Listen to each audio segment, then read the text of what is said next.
3 W's. The first thing that we always need in our life is we have to know where we are. So the first W actually stands for where. And the second W stands for who. Because if I meet people, I constantly have encounters with human beings. I have to see them, I have to see their faces, I have to see their eyes.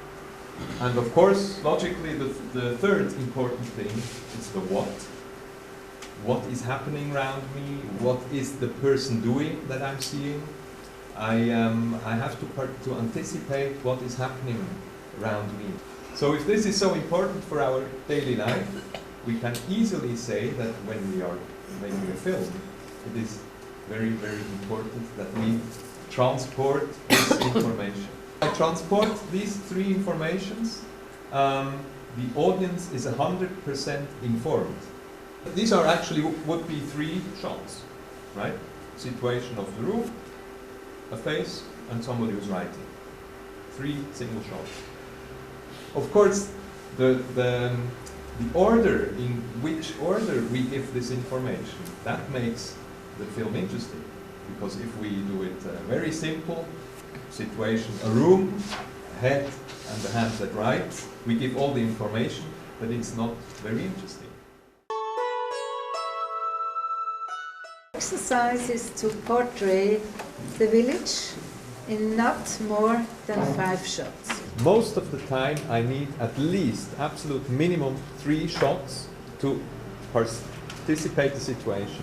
I could make a portrait of this village in 3 shots. Wouldn't be a very elaborate portrait, but it would be possible, right? Make them in the order that you would edit them, right? And do it in that order, so we can just look at it without editing them. If, however, you get across a better shot later, then take it and tell us this would be our first shot. This, we have to allow this. So a clear focus is very important to do this. Try really to be very, very clear on the focus. We always give you a focus with these exercises, or you choose the focus yourself. But be focused.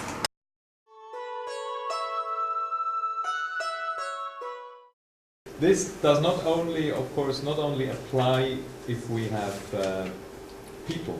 Normally, many times we have people that are the main focus. But it could be that we say our main focus is the village and not the people. Of course, there are people in the village, but the people are secondary. We want to show a village. Our focus could be it's a beautiful, busy village.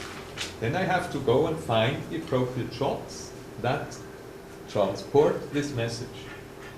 And the village is the focus and not the people. I did shorten it now.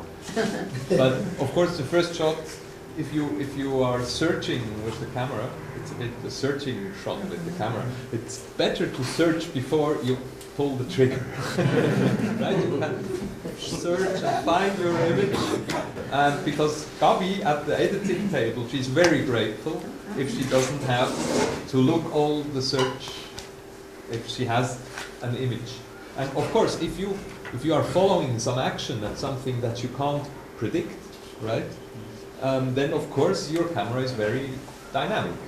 But if you just show a landscape or a village from above, you can take all the time in the world to make your image. The camera in my hand, I make a decision, and I can look around and try out for a long time. But at one point I have to make a decision, and then I make the frame, and then I press the button. Here I have so many things to see, right? The birds are just a tiny little part of the image. If you imagine this bird, very big, which is very hard to follow. It needs lots of practice. But then it's a bird, and the background and everything else doesn't matter. If there are 2 or 3 birds and lots of background, then it's just I am searching around with my eyes in your picture and I can't orientate myself, right? So following birds, they have to be really close. Following whatever, a car on the street, then it's the car on the street, close. And that's one thing that is very important, and I see it all the time. Close-ups, images of things close, are very, very important. Never forget them. If you focus on the birds, if you focus on this beautiful landscape, but then afterwards you want to show a busy village, sometimes that might not work together because you look at the picture and you're expecting something else afterwards.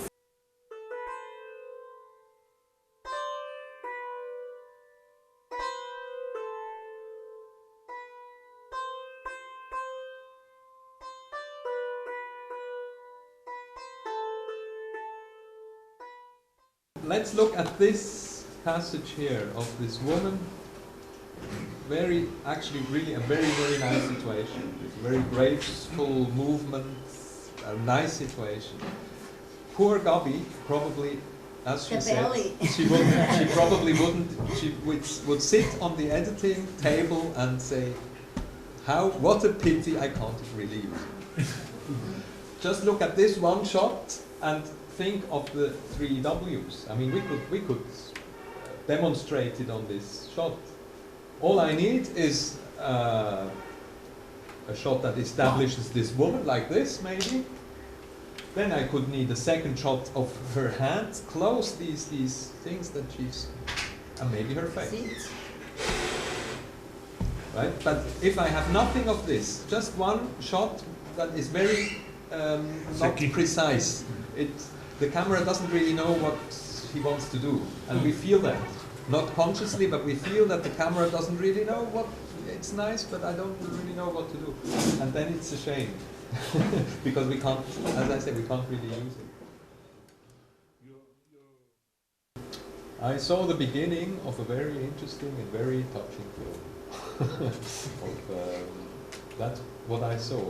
I didn't see the location doesn't make any difference to me really, it's the people.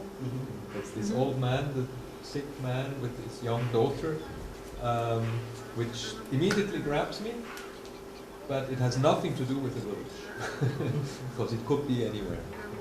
The figures are so strong and the situation is so strong that I want to see more. Right? It would be a great beginning of a wonderful story. Every camera movement, whatever you do with your camera, must have a reason.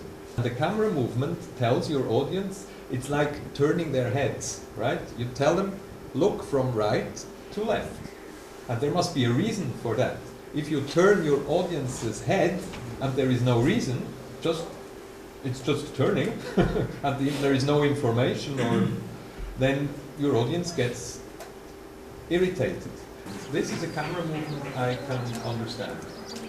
It's more or less logic, because I see a landscape and somebody turns my head and tells me, look, there's a house and somebody probably lives there.